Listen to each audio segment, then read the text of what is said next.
What happens when a beloved actress sits down for what should be a simple morning chat, only to face a barrage of personal attacks and condescending remarks from a host who refuses to show even basic respect? In just 41 seconds of uncomfortable silence, Lorraine Kelly would destroy her own credibility and hand Rachel Shenton the moral high ground in what became the most shocking walkout in daytime television history. The studio lights were bright that morning. Rachel Shenton walked onto the set with a warm smile, ready to discuss her latest charity work supporting deaf children. She had no idea what was waiting for her. Lorraine Kelly sat in her chair, flanked by two panelists, journalist Miranda Hayes and television personality David Thornton. The atmosphere seemed normal at first, friendly even. "So Rachel," Lorraine began, her tone already carrying an edge that seemed odd for a morning show, "you're here to talk about your little charity project. Is that right?" Little charity project. The words hung in the air. Rachel's smile faltered slightly, but she recovered quickly. "Well, I wouldn't call it little," Rachel said kindly. "We've helped over 3,000 children access sign language education in the past year alone. It's something I'm incredibly passionate about." Lorraine leaned back in her chair, exchanging a glance with Miranda that didn't go unnoticed by anyone watching. 3,000, Lorraine repeated, her voice dripping with something that wasn't quite mockery, but wasn't far from it. "That's a very specific number. Are you sure you're not just making yourself sound more important than you actually are?" The studio went quiet. David Thornton shifted uncomfortably in his seat. Rachel blinked, clearly taken aback. "I'm sorry?" Rachel asked, her voice still polite, but confusion evident on her face. "I mean," Lorraine continued, waving her hand dismissively, "we get a lot of actresses coming on here claiming they're changing the world. It all sounds a bit self-serving, doesn't it? A bit look at me. Look at how wonderful I am." Miranda Hayes jumped in, seemingly trying to support Lorraine's narrative. "I think what Lorraine is trying to say," Miranda added with a tight smile, "is that sometimes these celebrity charity things can come across as more about the celebrity than the cause. You understand what we mean, don't you, Rachel?" Rachel took a breath. Her hands were folded neatly in her lap, but those watching closely could see her knuckles had gone white. "No, actually I don't understand," Rachel said, her voice calm but firmer now. "I didn't come here to talk about myself. I came here to raise awareness for deaf children who don't have access to the resources they desperately need. This isn't about me at all." Lorraine laughed. It was not a warm laugh. It was the kind of laugh that cuts. "Oh, come on, Rachel," Lorraine said, leaning forward now with a look that could only be described as predatory. "Everything celebrities do is about them. You get your nice little photo opportunities.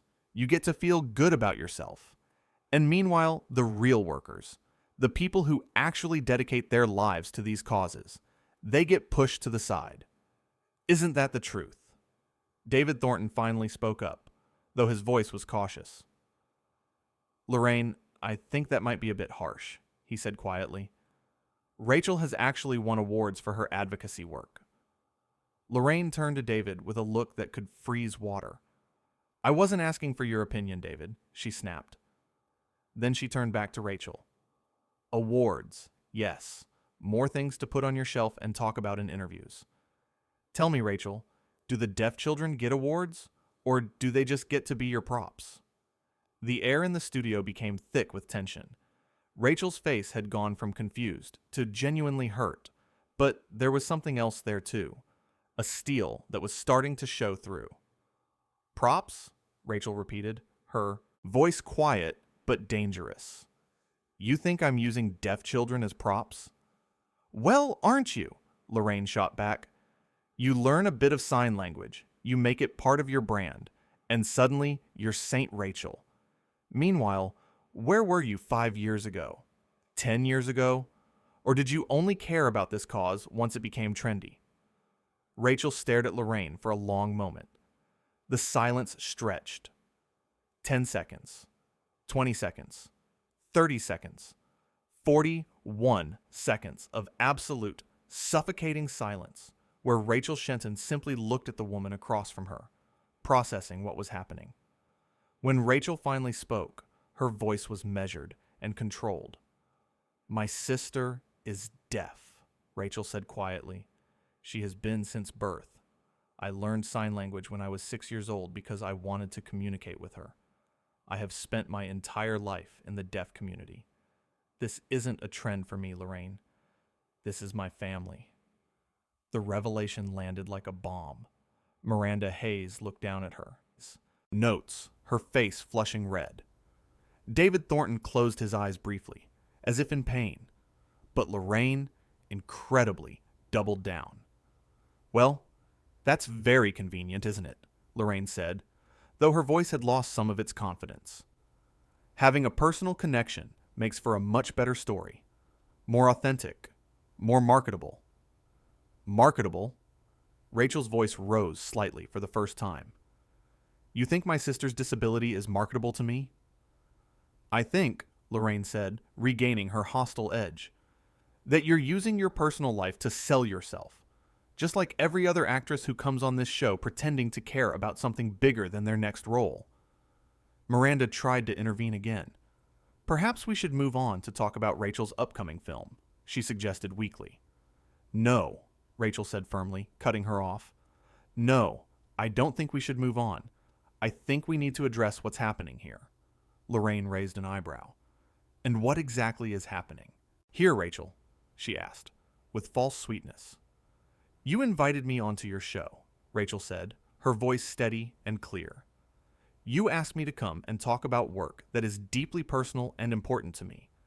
And from the moment I sat down, you have done nothing but belittle, dismiss, and insult both me and the cause I'm here to represent. Why? What did I do to deserve this treatment?" Lorraine's face hardened. "I'm asking the questions that need to be asked," she said coldly. "I'm not here to give you a platform to promote yourself unchallenged. This is journalism." "Journalism?" Rachel let out a short, humorless laugh. "Is that what you call this? Because it seems to me like you decided before I even walked in here that you were going to tear me down. You didn't research my background. You didn't prepare real questions. You just wanted to show off for your panel and your audience by making me look small." David Thornton nodded slightly, though he tried to hide it. "That's ridiculous," Lorraine snapped. "I treat all my guests the same way, with honesty." "Honesty?" Rachel's eyes flashed. "You called my charity work a little project. You accused me of using deaf children as props. You suggested my sister's disability is a marketing tool. That's not honesty, Lorraine. That's cruelty disguised as journalism." The camera crew had gone completely silent. Everyone in the studio could feel the shift happening. This was no longer an interview. This was something else entirely. "If you can't handle tough questions," Lorraine said, her voice rising, "then maybe you shouldn't be doing publicity tours. Maybe you should stick to your little acting jobs and leave the real advocacy to people who can actually handle criticism." "Little acting jobs," Rachel repeated slowly. She shook her head, a sad smile crossing her face. "You really can't help yourself, can you? Every single thing you say has to diminish someone else. Does it make you feel powerful, Lorraine? Does it make you feel important to tear people down on national television?" Lorraine stood up abruptly, her face red. "How dare you?" she hissed. "I have been in this industry for decades. I have interviewed thousands of people. I don't need some actress who got lucky with a few roles telling me how to do my job." Rachel remained seated, looking up at Lorraine with an expression of genuine pity.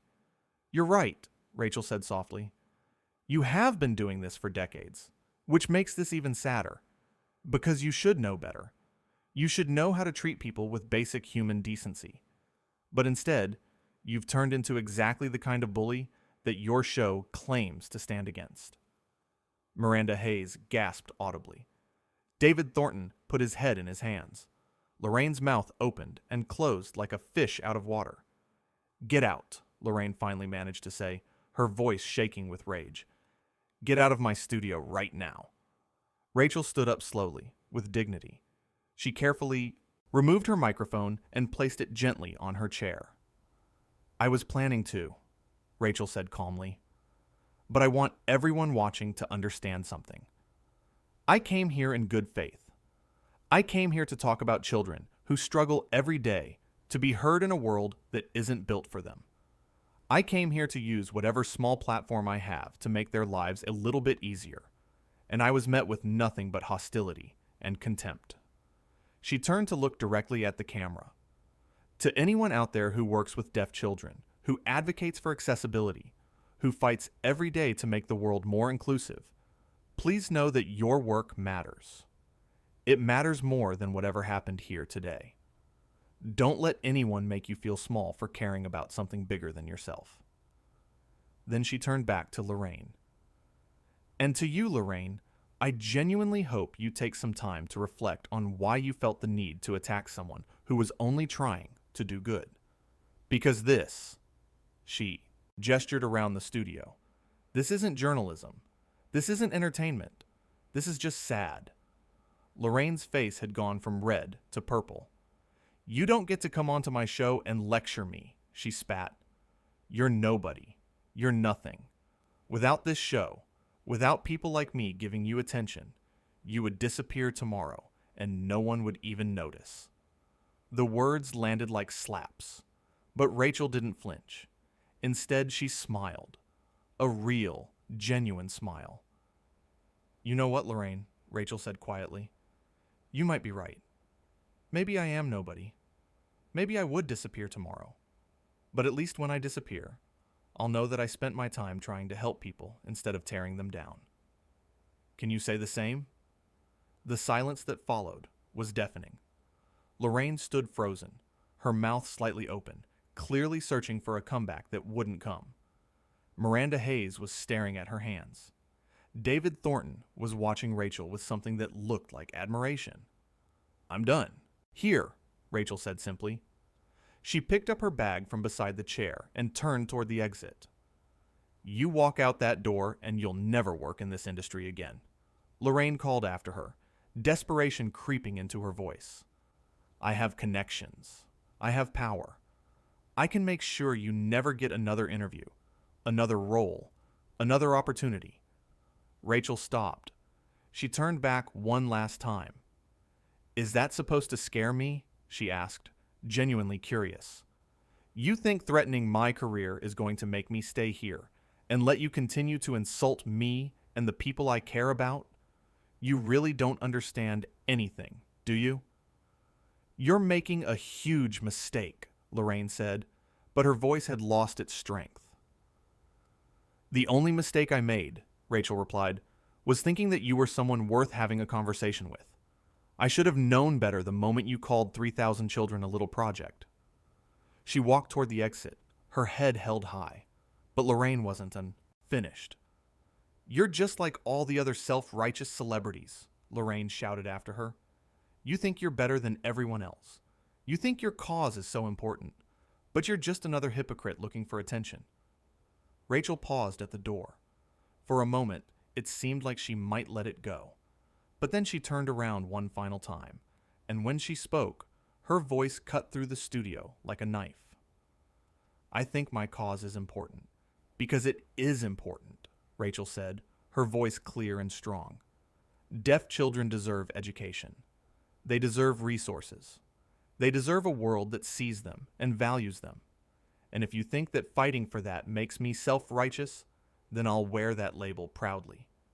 Because at least I stand for something, Lorraine. What do you stand for? What do you believe in besides tearing people down to make yourself feel relevant?" The question hung in the air. Lorraine opened her mouth, but no sound came out. She looked to Miranda for support, but Miranda was looking away. She looked to David, but David was nodding slowly in agreement with Rachel. "That's what I thought," Rachel said quietly. "You don't have an answer, do you? Because this was never about asking tough questions or doing journalism. This was about you feeling threatened by someone who actually cares about something beyond themselves. And you know what the saddest part is? I actually used to respect you. I used to watch your show and think you were someone who lifted people up. But this? She shook her head. This is just bullying. Plain and simple. Lorraine finally found her voice again, but it came out as a scream. Get out. Get out now before I have security throw you out. I'm already leaving, Rachel said calmly. But before I go, I want to say one more thing. She looked directly into the camera again.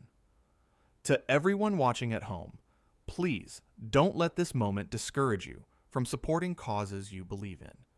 Don't let people like this make you feel like caring is somehow wrong or self-serving.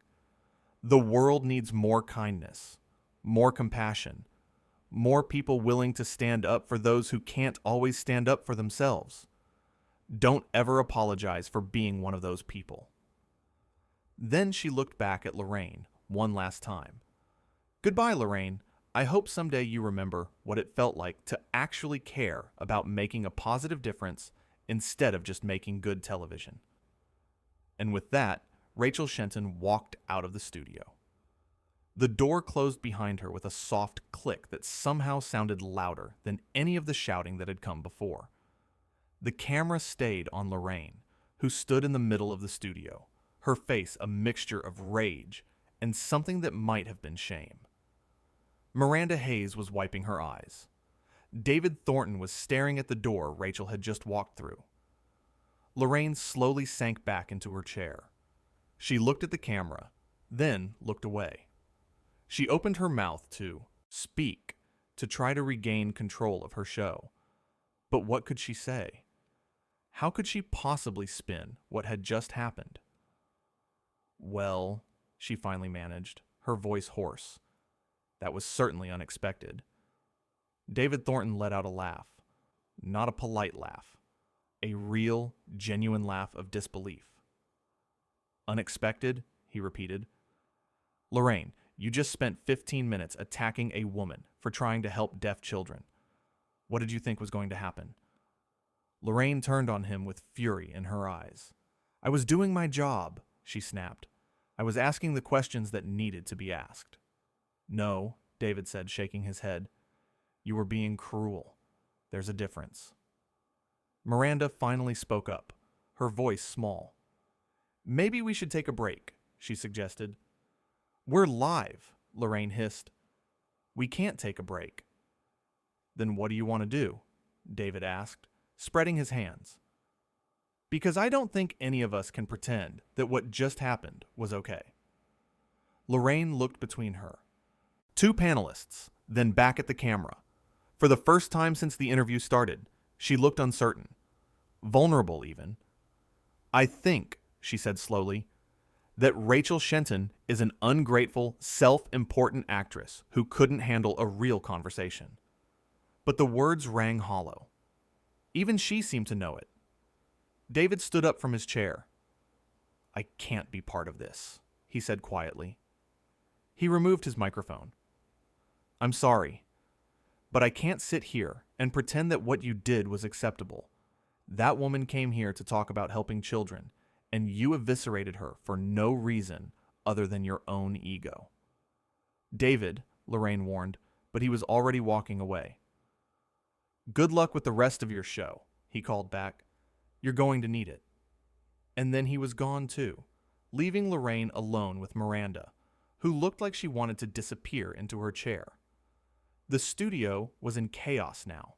Camera operators were whispering to each other. The director was having a heated conversation with someone offset. And Lorraine Kelly sat in the middle of it all, the host of a show that had just imploded in spectacular fashion. Miranda, Lorraine said, her voice tight. Say something. Back me up here. Miranda looked at her for a long moment. Then she shook her head slowly. I can't, she whispered. Lorraine, what you did was wrong. You had to have known her background. You had to have known about her sister.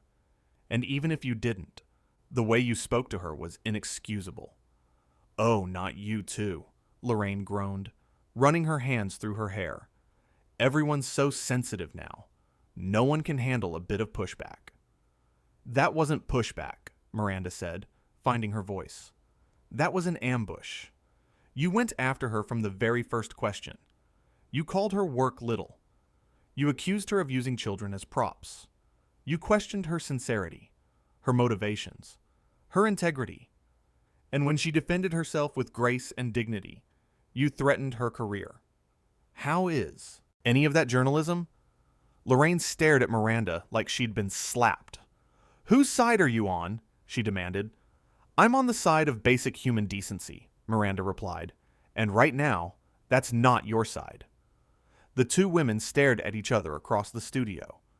The cameras were still rolling, capturing every moment of the fallout. Somewhere in the control room, people were making frantic decisions about how to handle what was happening. But in the studio itself, time seemed to stand still. Lorraine finally looked away first. Fine, she said, her voice bitter. Everyone leave. Everyone abandon me. See if I care. But the tremor in her voice suggested she did care. Very much. Miranda stood up, gathering her things. For what it's worth, she said quietly, I used to admire you too. The way Rachel said she did. I thought you were someone who used your platform for good. But today, you used it as a weapon, and I can't be associated with that. She walked away, leaving. Lorraine alone on the set with only the camera crew and a studio full of uncomfortable silence. Lorraine looked at the main camera. Her face was a mask of emotions. Anger, defiance, and underneath it all, the dawning realization of what she had done. Well, she said to the camera, attempting a smile that came out more like a grimace. I suppose that's all the time we have for today. Join us tomorrow for more of the Lorraine Kelly Show.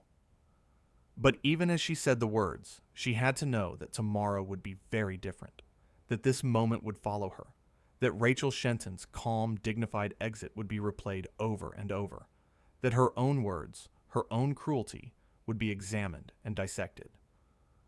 The camera finally cut away, and Lorraine slumped in her chair. The bright studio lights suddenly felt harsh and exposing. The empty chairs where her panelists had sat felt like an indictment. And somewhere out there, Rachel Shenton was walking away with her head held high, having won. A battle she never wanted to fight in the first place,